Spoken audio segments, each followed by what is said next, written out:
ఎంత అవమానం ఎంత అవమానం. నీ ముఖానికి బురద పూసి పంపిస్తారా ఏదో నా కొడుకులు. అంతే కదా అంకుల్, ఎన్ని మాటలన్నారో తెలుసా? అవును బాబు, ఇంకాసేపు ఉంటే మా ఇద్దరు చిల్లుకుండలాగా అయిపోతాయని భయపడి అమ్మాయి గారిని తీసుకొచ్చేసాను. రూపమ్మా, నిన్న ఊళ్ళోకి వస్తానని చెప్పాను కదా, ఆళ్ళతో ఎందుకు పెట్టుకున్నావమ్మా? వాళ్ళిద్దరూ ఒకటి చిక్కడు ఇంకొకటి దొరకడు. ఏడు సార్ అంకుల్, నాకు అలాంటి వాళ్ళతో గొడవ పెట్టుకోవడమే హాబీ. మా కాలేజీలో ఇంతకన్నా శతముండి ఇడియట్ ఒకడు ఉండేవాడు.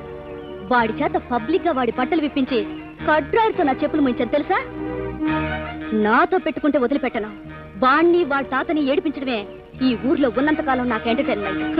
అలా చూస్తుంటూ వాళ్ళనేం చేస్తాను చూడమ్మా. కొండలాంటి మీ జీవితాన్ని వాళ్ళ కాళ్ళ కింద ఎట్టకండి, బళ్ళును పగిలిపోద్ది. తర్వాత కొత్త కొండ కొనుక్కోవచ్చునేమో గాని పగిలిన కొండ పనికిరాదు. బాగా చెప్పు. షడప్. చూసావా? మరి ఈ ఊరు గొడవలు ఎందుకు, మనం అక్కడికి వెళ్ళిపోదామా? మనము వెళ్ళిపోయినచో నిన్ను నేను లేపుకుపోయి తినని చెడ్డ ప్రచారం జరుగును. నీ కొండల వంశమునకు పిడకాంత మార్చవచ్చును అని నాకు తెలియదు. తెలిసిన మనుషులు ఇద్దరున్నారు, తాత రామచంద్రరాజు, మానమడు కిష్టయ్య. కాని నా దురదృష్టము నీ దురదృష్టము మన దురదృష్టమున ఆ ఊరికి నేను శత్రువునని నన్ను అర్థము చేసుకున్నారు. ఎలాగన్నా వాళ్ళ తిక్క కుదరచాలి బాబాయ్. అందుకే కదమ్మా నిన్ను ఇక్కడికి తీసుకొచ్చింది. చూడమ్మా, అది గొద్దు అక్కడ కనబడుతుంది, అదే వాళ్ళ మామిడి తోట. ఓ ఐ సీ. కొడుకుతో పంతం పట్టి ఈ ఏడు పంట పనులన్నీ ఆళ్లే సొస్తున్నారు. నువ్వు వెళ్ళి మన వాళ్ళతో ఆ తోట అంతా నాశనం చేయించేసి కాయలెట్టుకొచ్చి అప్పుడు కానీ వాళ్ళ రోగం కుదరదు. నువ్వు బండితో పొలిమేరలు సిద్ధంగా ఉండు, నేను ఆ కాయలన్నీ రాలగొట్టుకొస్తా. చూడమ్మా, నసుత వేటి వెళ్ళి మనుషులు బాబు. చూసారా? పళ్ళు రాలిపోవును, పళ్ళు రాలిపోవును, పళ్ళు రాలిపోవును, పళ్ళు రాలిపోవును, పళ్ళు రాలిపోవును. మళ్ళీ మా ఊరు కోపము వాళ్ళకు. మీ మీద నాకున్న నా మీద వారికున్న అందరి మీద నాకున్న నోరుమీరా ఏదో నా కొడుకు సరిగ్గా చెప్పాడరా. చెప్పుదును. ఆ రామాపురము నల్లబ్బాయి గారు, పట్నము పాప రూపాయు, మరికొందరు పెద్ద మనుషులు, వారి దుష్ట మనుషులు మామిడి తోట మీద పడి కాయలన్నీ తెంపేసి, ఆకులన్నీ దూసేసి, చిగుర్లన్నీ లాగేసి తోట మొత్తము స్మాష్ చేయుటకు తోటలో ప్రవేశించినారు. మా మామిడి తోట మీద పడినా పట్టం కాలిపట. చంపైనా సింపైనా ఏడు కాయలు కోసేస్తున్నావు? నా ఇష్టం. నీ ఇష్టం వచ్చాడు కొట్టాను కదా, నీ కాయలు కాదు నా కాయలు. ఎవరి కాయలైనా నాకు ఇష్టం అయితే నా కాయలే. ఇదిగో మళ్ళీ ఇంకో కాయ కోసావంటే ఈ చెట్టు పళ్ళతో పాటు నీ దవడ పళ్ళు కూడా రాలిపోతాయా?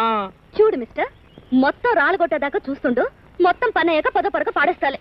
ఆగు, ఇదిగో నీకన్నా ఎక్కువ డబ్బిస్తాను, కోసిన కాయలు మళ్ళీ అతికించు. నేను కాయలు కోసి నీ చేతికిస్తాను, నీ కొమ్మ కతికించుకుంటావు, సొమ్ము కమ్ముకుంటావు, నీ ఇష్టం. ఆగను అడు చూడు పెద్దకాయ. పదండి. రామాపురంలో లంగాలు ఉతికే నా కొడకలారా, దొంగతనంగా వస్తారా? ఆగండి.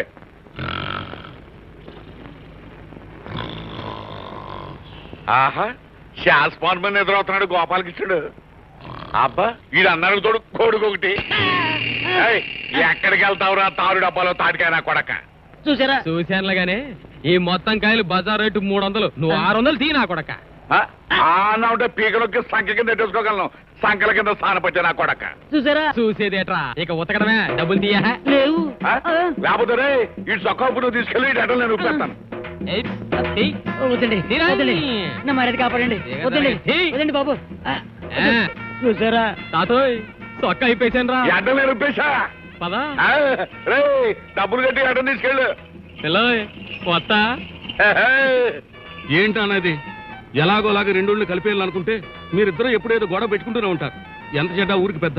ఇలా చేయటం మీకు ఏమైనా న్యాయంగా ఉందా? ఒరే మనోడా, మన చెడు కలిపి అంతేగా మరి. పదా, ఇదిగో ఏది మంచో ఏది చెడో మాకు బాగా తెలుసు కానీ ఈ అడ్డని చెల్లి ఇంటికాడ కట్టాయి.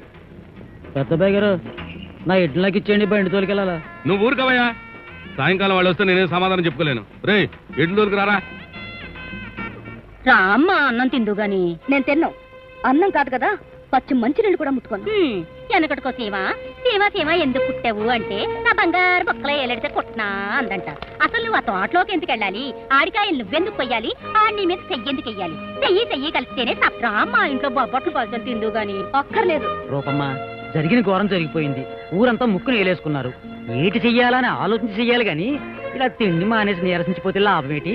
చూడండి, నా కాలేజ్ లైఫ్ లో కూడా ఇంత అవమానం పాలు కాలేదు. ఇది నేను భరించలేను. ఎందుకమ్మా గొడవ? నువ్వు వెళ్ళు, ఆడి సంగతి నేను చూస్తాను. నువ్వేం చూస్తావు? తిట్లు తినడం తప్ప మరేం చేత కాదు నీకు. చూసారా, వాళ్ళ కూరలు పీకేదాకా నేను ఈ ఊరి నుంచి మీ ఒప్పందాన్ని నేను ఒప్పుకుంటున్నాను. ఏట్రా పెద్దోడా, ఈసారి కాస్త జంకినట్టున్నావు. ఇది వరకు పోటీలు మడిచికి మడిచికి మధ్య ఉండే